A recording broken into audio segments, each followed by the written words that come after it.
السلام علیکم ګرانو کتونکو زم تفهیم ګرانو کتونکو قاضي میډیکل کمپلیکس هسپتال ایشو بحران سو ورځو دا روان دی او تر اوسه پورې څه خاص فیصله لا شوې نه ده. ولې؟ وجوهات څه دي؟ وجه څه ده؟ قاضي میډیکل کمپلیکس هسپتال ملازمین ننم په احتجاج باندې هسپتال عملا بندو. تاسو ته لمحه به لمحه رپورټونه او کوم زمونږ خبرونه دي دا در رسیدلی دي. ګرانو کتونکو نوخار هسپتال ته نن د حکومت په هدایاتو اسسټنټ کمشنر او ایس پی دی هم تللی دي، د هسپتال ویزټ کړی دی او ملازمینو سره خبرې اترې کړي دي او د هغې نه معلومات کړي دي، تپوسونه یې کړي دي او ملازمینو ته یو درخواست غونتې هم کړی دی چې خپل احتجاج د دې روډ نه مه رابار کوئ او لا اینډ آرډر سچویشن صورتحال چې دا خراب نشي. ملازمینو پې سخت د برهمۍ اظهار کړی دی، خفګان اظهار یې کړی دی او ګیلې ورته وکړي حکومت ته خپلې مطالبات هم ورسول او ورسره ګیلې هم وشوې. د هسپتال باره کې مختلف ځایونو کې او اهم شخصیات هغوی هم سرونه یو ځای کړي دي، خو خبره به وکړو دې کې دې میدان ته د سیاسي جماعتونو داخله سیاسي جماعتونو را دننه کېدل د هغې آغاز هم وشو چې دا خطرناک هم کېدی شي او دا څه قسمه صورتحال هم ځکه چې سیاسي جماعتونه خامخا به راځي، د دې علاقو دي، د دې ځای نمایندګي کوي، نو د ملازمینو د برپور احتجاج نه پس نن صورتحال دې ته راغو چې باقاعده روډونو ته د تحریک د راوستو انتظامات شروع شوي دي. قاضي میډیکل کمپلیکس هسپتال دا مونږ بیا ووایو چې د دې خیبه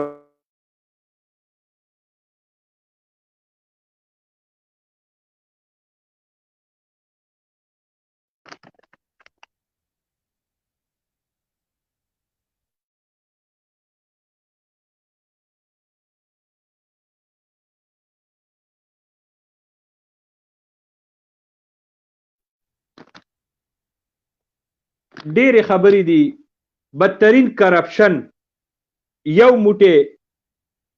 مافیا، یو موټی چې مونږ وایو نو د موټي نه مثال دا 4-5 کسان به 3 کسان به 4-5 کسان به او دا ټوله مسله د دغه یو موټي مافیا نه جوړه شوې ده چې د عربونو روپو عمل دخل دی، ټیکي دي پکې، تنخواګانې دي پکې او مراعات دي. نو هغه دې ځای ته راورسېده چې د دې وجې نه به په ټوله صوبه کې داسې غټ هسپتالونه چې دي هغې ته به تالې لګي. نو حکومت طرف نه هم ملازمینو په دې باندې نن ډېر زیات د خفګان اظهار کړی دی، غصې غم او غصې اظهار یې کړی دی او سبانۍ ورځ هغوی دا خولم وه چې که زمونږ مطالبات حل نشو نو د دې احتجاجي مظاهرو دایره دا به د ټول صوبې هسپتالونو ته خورېږي. دې کې بیا ابټاباد، دې کې بیا سوات، دې کې بیا پېښور، دې خواته شمالي اضلاع، وسطي اضلاع، جنوبي اضلاع، دا ټولې ضلعې، درې واړه طرفونه قبایلي اضلاع دا به پکې شریکېږي او دا هسپتال دا معمولی مسله دا د دې ټیم کې دا داسې یو سروټ کې دی که په دې سروټ کې باندې دا د اور هغه سروټ کې دی که په دې باندې حکومت د دانشمندۍ نه کار وانخیستو او په دې سروټ کې باندې دا مسله حل نه کو په دې سروټ کې باندې په وخت اوبه وانه چولې نو دا څه ټایم هم لمبه کېدی شي او دا لمبه به بیا په ټوله صوبه کې هر هسپتال کې د احتجاج په صورت دا موږ ته ښکاري دا به تاسو ته ښکاري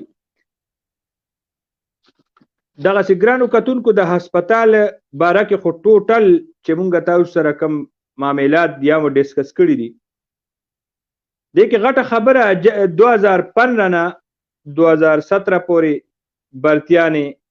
دا شوي دي او دا هسپتال شروع شوی او د هغې نه پس چې کوم ټیمونه راغلي دي په هغې باندې خبرې دي دلته کې د جولای 2017 نه 2022 پورې تر ننه پورې چې کومې برتیانې شوي دي دې باندې یو ډېر غټ سوالیه نشان دی ویلی کېږي چې دا مکمل اقربا پرورۍ باندې شوي د اقربا پرورۍ په بنیاد شوي دي سفارش په بنیاد شوي دي او غټې غټې تنخواګانې د دې دپاره مقرر شوي دي دغسې د ډین چې څومره دي میډیکل ډایرکټر دي هسپتال ډایرکټر دي نرسنګ ډایرکټر دي فنانس ډایرکټر دي نو دې کې کرپشن شوی دی دې کې اقربا پروری شوی اقربا پروری مطلب دا دی د میرټ برعکس شوي دي چا سفارش کړی دی او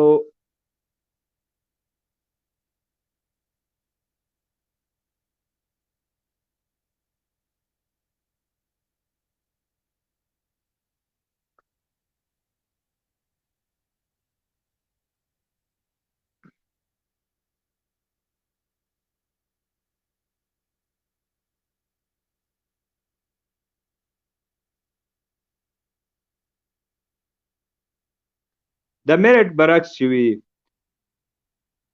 دي کې کم کم دي ډین ډیره غټه عہده ده جی میډیکل ډایرکټر هسپتال ډایرکټر نرسنګ ډایرکټر فنانس ډایرکټر دا چې څومره شوي دي په دې کې اقربا پروري شوې ده او دې کې خود ساخته انکوایریانې شوي دي خود ساخته قسمه لکه خود ساخته داسې چې کم ځای کې هسپتال دی مافیا ته پته لګېدلې ده چې دلته نه ګزار کېدونکی دی دې طرف نه څه ادارې راځي څه حقیقي معنو کې موږ نه تپوس کېږي نو د هغې لارې ودرولو لپاره ډېر بوګس کارونه شوي چېرته مو سټیډر راخیستی چېرته مقدمه چولې دغسې چېرته د انټي کرپشن او د داسې څه کاغذي کارویانې پکې ډېرې بوګس شوي دي انکوایریانې شروع شوي دي او بس هغه صورتحال که بار نه څوک راغلی جي په دې باندې انکوایري ده نو ټول زه به بیا ووایم وایي د کدو ګل دی چې شوکۍ ترې نن ورلاندې بلي ټوټل چې دلته کم کار شوی دی او دا نن کم غوبل دی نو د هغې بنیاد دوکه فراډ کرپشن بدترین کرپشن دا په دې کې شوی دی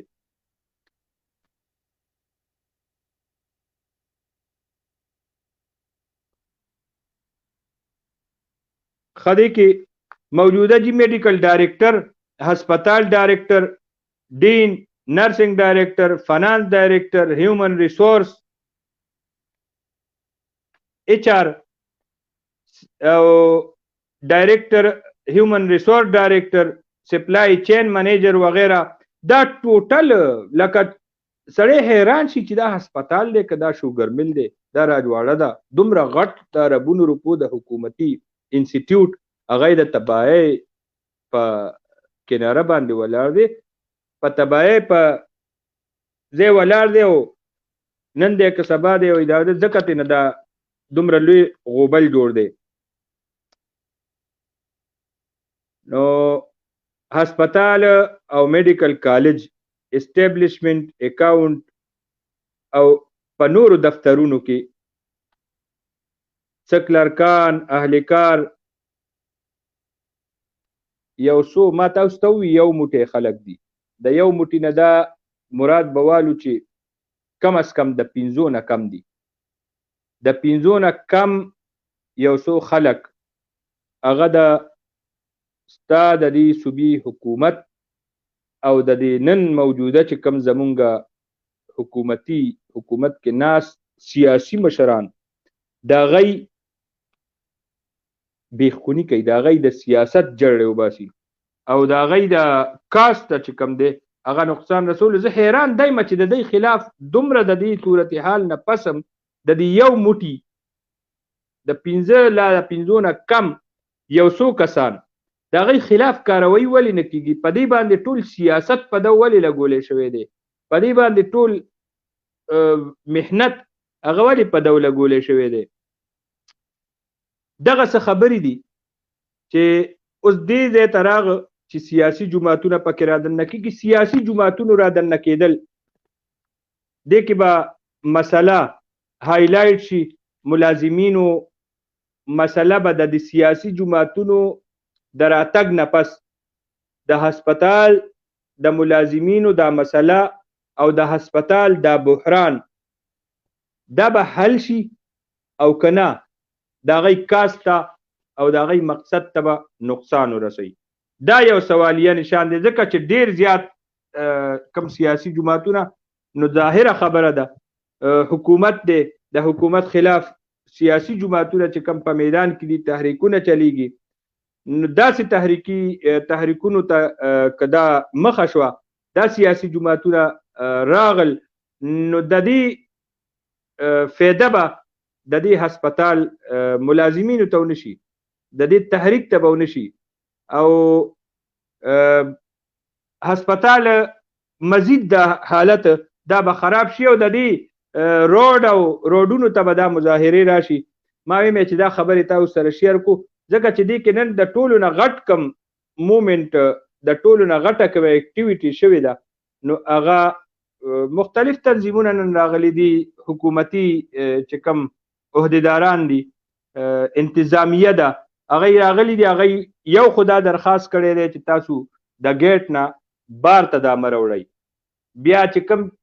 سیاسي جماعتونه راځي نو هغه سیاسي جماعتونه به هسپتال کې احتجاج کوي، که نه دا احتجاج به روډ ته راځي. نو نن ابتدا شوې ده، نن د جمعیت علماء اسلام مفتی حاکم علي هغه هسپتال ته راغلی دی، هسپتال ویزیټ یې کړی دی چې سابقه تحصیل ناظم د پاره الیکشن لراو کړی، جمعیت علماء اسلام جنرال سیکرټری دی او هغه د خپل ټیم سره د هسپتال دوره کړې ده، ملازمینو سره ملاقاتونه کړي دي او زیارت راځي ډیډلاین ورکړی دی. دې سره سره نن نور چې کوم سیاسي جماعتونه دي نو هر یو سیاسي جماعت به سبا نه په خپل ټیم راځي او دغلته به یو لین ولګي. نو د سیاسي جماعتونو راتګ نه پس دا معامله به بیا بله ورځ روډ ته راوځي او د هغې نه زیارت جمیله که دا مسله حل نشوه نو دا به بیا شوبره چوک کې دا پړاو او دا پنډال لګي، نو بیا به ګورو چې حکومت به دا معامله څنګه حل کوي. دې باندې ګرانو کتونکو مونږ یو خبره کړې ده چې نن د یو چیف ایگزیکټیو آرډر هم شوی دی، حکومت کړی دی، هغه د دې ضلع نه دی خو ام ټي آی دا هسپتال ټیک نه کو. زه به دا ووایم ام ټي آی بورډ دا حکومت یو تجربه کوله او هغه تجربه دا وه چې ام ټي آی بورډ به بهتر طریقې سره سرویسز ډیلیور کړي او د خیبر پښتونخوا عوامو ته به ښه سهولیات میډیکل سهولیات دا ورکړي. خو مونږ ګورو په کم از کم د خپل د علاقې نه چې ام ټي آی چې کوم بورډ دی جوړوي بي او جي، نو ام ټي آی دا سیستم دا په سرویسز ډیلیور کولو کې ناکام شو. څو ځل دا تجربه دلته دوهراو شوه، کسان پکې نوي راغل، ادارې پکې نوي راغی او پوره سیټ اپ چینجز وشو او مونږ به دا ووایو کروڑونه روپۍ هغه ولګېدې راولګېدې، خو د هغې نه پس هم نن د څو کاله نه پس دا هسپتال هغه په انتهایی خراب موډ کې داخل شوی او صورتحال خراب نه خراب شو. د دې حل مونږ چې کومه سروې کړې ده، خلقو سره مو خبرې کړې دي، نو هغه دا دی چې ټول کوم سیستم د چیف ایگزیکټیو اختیارات لاندې هسپتال چلول، ځکه چې هغه حکومت ته جوابدهي. دا دلته یو بورډ جوړ دی او بورډ آلینال دی، فل اختیار هغه چیرمن بی او جي سره هغه ته ضرورت نه چې به حکومت نه تپوس کوي چې دا فند دلته لګوم، دا دلته بورډ چې څه غواړي هغه کوي. که کرسۍ په 10 علي او که په 100 علي، که یو ماشین په 1000 روپۍ علي او که په 10 لک علي، د دې اختیار بیا د دې تپوس دا حکومت نه نشته. او ډېرې خبرې دي داسې چې هغې کې بیا حکومت ته تړل او حکومت ته جوابده کېدل دا نه وي. نو د بورډ هغه دې کې د کرپشن لارې ډېرې وي. مونږ به ووایو چې دا څومره تجربات وشو نو دغه کې کرپشن شوی دی، خو سرویسز ډیلیور نه شو. کوم چې د هغې لومبۍ خبره وه سابقه دورې حکومت کې دا شوي ایم ټي آی بورډ چې بهتر طبي سهولیت فراهم کول، سهولیات عوامو ته رسول، هغې دپاره بورډ جوړ شو او د هغې خپل څه قانون او خپل پوره یو ایجنډه ده، خو هغه ناکام شو. مونږ چې ماهرینو سره خبرې وکړو نو هغوی دا ووایي چې دا به د دې حل هغه چیف ایگزیکټیو زوړ سیستم باندې دا هسپتالونه چلول چې هغې کې حکومت ته جوابدهي، حکومت ته خو ځین جوابدهي خو هغه شانتې نه، سیکټري صحت محکمه صحت لاندې وي، افسران خپل یو سیستم هلته چلیږي. خو به هر حال دلته کې د عمران خان وزیر اعظم عمران خان یو سوچ او د یو کوشش کړی ایم ټي آی هلته نه ټیم راوله دلته نه ټیم راوله، او مونږ به خبره وکړو چې هغه څنګه په اسلام آباد کې ورته خټک صاحب ووایي چې څه کې مړه ټول د غیر چاپېره غیر منتخب خلک کینولي دي، څوک درته څه وایي څوک درته څه وایي، نو ته به هغه منې. خلک خوشحال نه دي، دلته هم خلک خوشحال نه دي. او خبره دې ځای ته راغله احتجاج ته راووته، حل یې څه دی؟ حل خو دا موټي بر مافیا دی باندې لاس اچول او دی ته اتکړی اچول، خلق څه کتنه غواړي. ځکه چې دا اوس کومه سلسله شروع شوه، نن جمعیت علما اسلام راغو، سبا به نور سیاسي جماعتونه روزي میدان ته، دا معامله به پوره صوبه کې یو احتجاجي هړتال یو احتجاج کې بدله شي. نو بیا به هم دی دا شی کوي، دې کې به انکوایریان هم کېږي، دې کې به لاس اچولي. نو په دی باندې لاس اچول، دی ته هتکړی لګول، د دی خلاف کیسونه جوړول او دلته چیف ایگزیکټیو اختیار لاندې هسپتال چلول. هله به خلقو ته طبي سهولیات پلاویږي، محکمه صحت به د هغې جوابدهي یو سیستم دی، انسټیټیوټ دی، ظاهره خبره ده زوړ سیستم دی او په دې باندې دلته شوي دي. دا انګلینډ او امریکا نه ده، هلته داسې سیستم به چلیږي، خو په دې زمینی جغرافیایي حقیقتونه دي دلته څه، لکه به ډېر محنت غواړي او کسان به غواړي او حالات به غواړي. داسې سیستم دا به دلته په دې علاقو کې یا بورډ موډ او ایم ټي آی زما په خیال خو ناکام دی. په کار دا دی چې حکومت په دې باندې مونږ ته چې کومې اطلاعګانې دي نو دا هم د حکومت په دې باندې هوم ورک هم کړی دی چې دې نه پس کوم بورډ راځي لاس کسانو ته اختیار ورکوي چې 3 میاشته کې 2 میاشته کې دا شی سنبال که دا ټیک کا، او که ټیک نشو نو بیا به ایم ټي آی ختمه یو فاینل فیصله دا د چیف ایگزیکټیو اختیار لاندې به چلی. خو چې زمونږ سوچ دی که دا بیا مقه شانتي یو زړه تجربه کیږي، کروڑونه روپۍ لګي او سر د دوبارې نه صفر نه بیا یو شی شروع کیږي، کروڑونه روپۍ ولګي او د هغې نه پس بیا همدغه ایم ټي آی ختمه یو چیف ایگزیکټیو اختیار لاندې چلی. نو په کار دا دی چې نن دا صورتحال کمزور دی، رز دوه کې حکومت د دې څه فیصله وکړي، څه نتیجې ته ورسي او د ملازمینو سره د مشرانو سره ډېر ښه مشران دي په دې علاقه کې، دلته کې ډېر ښه افسران هم شته، ټیلنټ هم شته، دلته خلک هم شته چې هغوی دا چلولی شي. نو هغوی سره کینې او د دې لپاره مشترکه څه لار راوباسي. زما کوشش و چې زه ملګري م راولم. ګرانو کتونکو زمونږ نن پوره ټیم په نوخار هسپتال کې و، کامران خټک صاحب هم و، شهنشاه صاحب هم و، او دی ټوله ورځ تاسو ته چې کوم اپډیټ در رسېدلی دي نو د هغوی په ترو در رسېدلی دي. زمونږ نور د میډیا ملګري مو به هر حال د وختي ما کوشش کولو خو سیم یارډ د لینک باندې ټیکنیکل پرابلم د وجې نه ما لا وایي نه اخیستی شو، نو ما ویې مې چې اپډیټ به زه خپله شیر کړم او سبا به بیا ملاقات کوو انشاءالله. ډېره ډېره مننه. الله په امان.